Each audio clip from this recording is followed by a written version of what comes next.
Hello everyone, welcome back to the session. कैसे हो आप सभी लोग? मेरा नाम शीतल है और मैं आपकी पॉलिटिकल साइंस के एजुकेटर हूँ। ये रहा मेरा क्वालिफिकेशन। आज जो है मैं आप सभी लोगों के साथ बताने वाली हूँ जो कि इंडिया का न्यू वाइस प्रेसिडेंट जो है वो सिलेक्ट कर चुके हैं।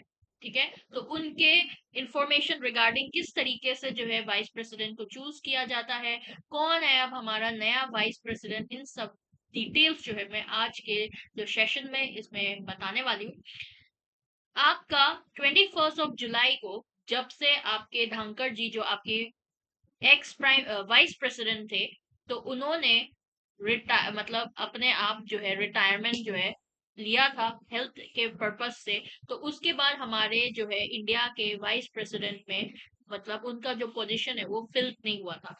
तो इलेक्शन हुआ है कल, और उसके बाद जो है आपके वाइस प्रेसिडेंट जो है वो बन गया नया, जिसका नाम है सीपी राधाकृष्णन। ठीक है, सीपी राधाकृष्णन जो है उनका नाम है हमारे नया वाइस प्रेसिडेंट का, जो कि एनडीए की नॉमिनी है। फिलहाल में वो आपके गवर्नर ऑफ महाराष्ट्र है, और उनको 17th vice president of India के रूप में चुना गया है। बट वो आपका 15th इंडिविजुअल वाइस प्रेसिडेंट भी है।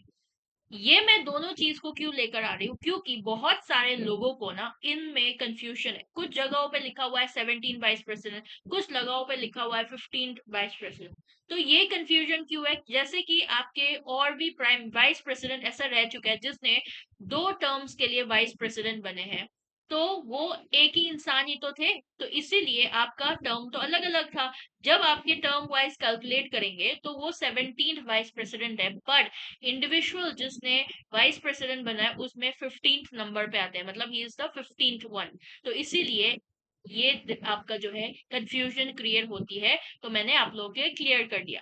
उन्होंने ना आपका 452 फर्स्ट प्रेफरेंस वोट जो है वो सिक्योर किया, और डिफीट करा आपके ओपोजिशन नॉमिनी जो कि है बी सुदर्शन रेड्डी, जो कि 300 वोट्स जो है सिर्फ इतना ही मिला। ये आपके इंडिया ब्लॉक जो है ना, I.N.D.I.A. ये इंडिया ब्लॉक जो है इसका ही आपके मेंबर थे सुदर्शन रेड्डी, जिनको उन्होंने हराया 452 यानी कि 152 वोट से उन्होंने हराया। ठीक है, इलेक्शन ने विटनेस किया 98% वोटिंग टर्न आउट, जिसमें 13 एमपी जो है वो एब्सटेनिंग थे। ये जो रिजल्ट है आपके Rajya Sabha secretary general PC Modi ने आपका जो है अनाउंस किया, जो कि आरओ थे। ठीक है, 9 सितंबर 2025 को अनाउंस किया, और एक अनादा पॉलिटिकल विन जो है एनडीए के लिए साबित हुए। और ये यहाँ पर आपके इंडिया ब्लॉक के रियर यूनिटी जो है यहाँ पर दिखाया।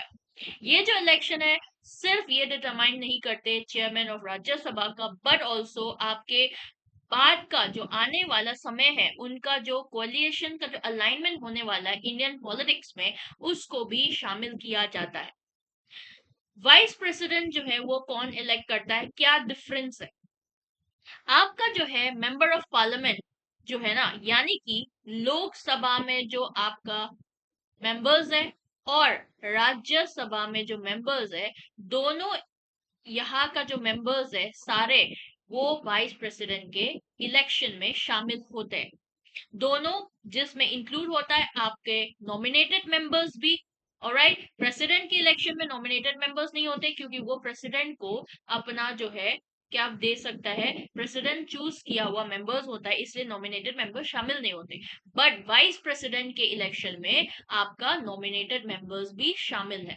तो स्टेट का कोई रोल नहीं होता, हर एमपी को इक्वल वोट मिलता है, यानी कि एक वोट मिला जाता है, अनलाइक आपका जो है प्रेसिडेंशियल वोट की तरह। बट वोटिंग जो है वो आपके ballot papers, proportional representation, PR system का आपका जो एसटीवी है, सिंगल ट्रांसफरेबल वोट, इनके थ्रू आपका वोटिंग हुआ सीक्रेट बैलेट पे। इस बार जो है पिंक कलर का बैलेट जो है वो यूज किया गया था, आर्टिकल 66 क्लॉज 1 एक्ट 152 रूल 1974 के हिसाब से। ये डिजाइन जो है वो आपके वाइस प्रेसिडेंट को एक पार्लियामेंट एंकर्ड ऑफिस बनाने के लिए जो लेजिटिमाइज करेंगे दोनों हाउसेस में, लोकसभा में भी राज्यसभा में भी। और 2025 के लिए ये इलेक्टोरेट जो थे वो 781 एमपीज जो है उन्होंने इस इलेक्शन में शामिल हुए। वोट्स किस तरीके से काउंट किया जाता है? जब आप सिंगल ट्रांसफरेबल वोटिंग सिस्टम को काउंट करते हो तो एमपी जो रैंक करते हैं ना अपने कैंडिडेट्स को, अपने ऑर्डर प्रेफरेंस जो है, अपने और प्रेफरेंस जो उन्होंने ऑर्डर पे रखा हुआ है उसके हिसाब से, बट आपका जो फर्स्ट प्रेफरेंस है ना वो कंपलसरी होती है। तो आपको जीतने के लिए कैंडिडेट जो है वो एटलीस्ट 50% वैलिड वोट जो है उसको जो है लाना पड़ेगा। यानी कि उनका कोटा सिस्टम जो इस तरीके से कैलकुलेट करा जाता है कि 50% प्लस 1, अगर कोई भी इस लिमिट को क्रॉस नहीं करा, इस थ्रेशोल्ड को पहले राउंड में, तो आपका कैंडिडेट जिसके पास कम वोट्स है वो एलिमिनेट कराया जाएगा और प्रेफरेंसेस जो है वो फिर से रीडिस्ट्रीब्यूट करा जाएगा। तो आपका 2025 में ये जो रिजल्ट थे वो बिल्कुल क्लियर था। आपके पहले राउंड के बाद आपका सीपी राधाकृष्णन जो है वो जीत रहे थे और ये काउंटिंग जो है आपके न्यू पार्लियामेंट बिल्डिंग के अंदर हो रहे थे, जो आपके सुपरवाइज कर रहे थे रिटर्निंग ऑफिसर द्वारा। पीसी मोदी जो है वो थे रिटर्निंग ऑफिसर, जिनके सुपरविजन के अंदर ये काउंटिंग जो है नया पार्लियामेंट के अंदर चल रहे थे। ठीक है।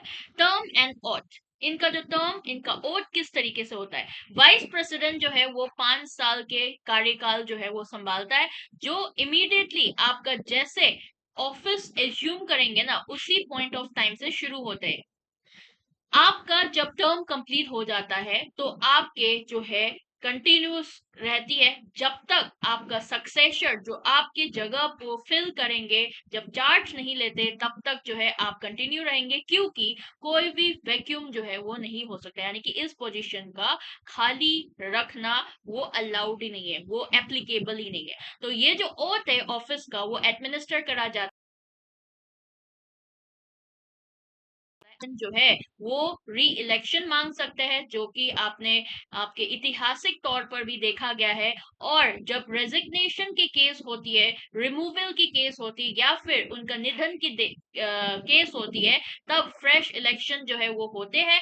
और 2025 इलेक्शन जो है वो आपका ट्रिगर करा गया था जब आपके वाइस प्रेसिडेंट जगदीप धनखड़ जी ने रिजाइन करा 21 जुलाई 2025 में अपने हेल्थ रीजन की वजह से, जिसके वजह से मिड टर्म वैकेंसी जो है वो यहाँ पर हुआ और यहाँ पर एक जरूरी इलेक्टोरल प्रोसेस की जरूरत जो है वो यहाँ पर रिक्वायरमेंट रहे। तो उसके बाद इलेक्शन हुए और फिर सीपी राधाकृष्णन को वाइस प्रेसिडेंट चुना गया और उनका जो है स्वेरिंग इन सेरेमनी जो है बहुत जल्दी होने वाला है आपके प्रेसिडेंट द्रौपदी मुर्मू द्वारा, जिसका टेन्योर जो है ये आपके एज अ पार्लियामेंट्री ट्रेडिशंस के कस्टोडियंस के हिसाब से चलेगा और राज्यसभा का प्रिसाइडिंग अथॉरिटी जो है वो बनेगा। हु कंडक्ट्स द इलेक्शन, कौन इलेक्शन कंडक्ट करवाता है आपके वाइस प्रेसिडेंट का? इलेक्शन कमीशन ऑफ इंडिया जो है वो आपके ये सारा जितने भी इलेक्शंस होता है वो देखते हैं आर्टिकल 324 के अनुसार आपके कॉन्स्टिट्यूशन का। और अथॉरिटी जो है presidential vice presidential election act 1952 और इलेक्टोरल रूल्स 1974 द्वारा गवर्न करते हैं। सब notification, nomination, scrutiny, polling, counting, ये सब कुछ जो है आपके इलेक्शन कमीशन ऑफ इंडिया द्वारा देखते हैं। रिटर्निंग ऑफिसर बाय कन्वेंशन आपका सेक्रेटरी, दोनों आइदर आपके दोनों हाउस ऑफ पार्लियामेंट यानी कि लोकसभा का भी हो सकता है, राज्यसभा का भी हो सकता है, वो आपके पोलिंग और काउंटिंग को मैनेज करती है। एलिजिबिलिटी क्या है इस कंटेस्ट में शामिल करने के लिए? अपने आप को इंडियन सिटीजनशिप होना बहुत जरूरी है। One must be a citizen of India, Bharat के नागरिक होना बहुत जरूरी है। मिनिमम आपको 35 इयर्स की होना चाहिए और आपके क्वालिफिकेशन जो है राज्यसभा मेंबर बनने की होना चाहिए। कोई भी ऑफिस ऑफ प्रॉफिट के अंदर आपको जो है नहीं रिलेट होना चाहिए, गवर्नमेंट कंट्रोल के अंदर हो। नॉमिनेशन जो है वो आपके 20 प्रपोजल्स द्वारा और 20 सेकेंडर्स द्वारा बैक करना चाहिए और जितने भी एमपीज है अलोंग विद आपका ₹15,000 सिक्योरिटी डिपॉजिट जो है वो भी आपको देना पड़ेगा। कैंडिडेट जो है वो मल्टीपल नॉमिनेशन जो है सबमिट कर सकते हैं, बट एक डिपॉजिट डिपॉजिट जो है वो करना पड़ेगा। और ये जो रूल इंश्योर करता है कि बस से आपका सीरियस कैंडिडेट जो है ना वही कंटेस्ट कर सकता है। 2025 में एनडीए ने आपके सीपी राधाकृष्णन को जो है उनके पार्टी से जो है उनको वाइस प्रेसिडेंट के कंटेस्टेंट के रूप में जो है उनको ऊपर भेजा गया, वाइल इंडिया ब्लॉक ने नॉमिनेट किया था justice retired B Sudarshan Reddy को। और यहाँ पर 2 वे कंटेस्ट जो है वो हुआ, ठीक है, जिसका हमें पता है कि कौन जीते। पावर ऑफ वाइस प्रेसिडेंट क्या है? वाइस प्रेसिडेंट का आपका रिस्पॉन्सिबिलिटी जो है वो है चेयरमैन ऑफ राज्यसभा, जो मॉडरेट करते हैं आपके डिबेट्स को, आपके रूल्स को इंटरप्रेट करते हैं, ऑर्डर को मेंटेन करते हैं। अनलाइक आपका स्पीकर ऑफ लोकसभा के तरह वाइस प्रेसिडेंट जो है वो सस्पेंड भी कर सकते हैं आपके मेंबर्स को परमानेंट तरीके से।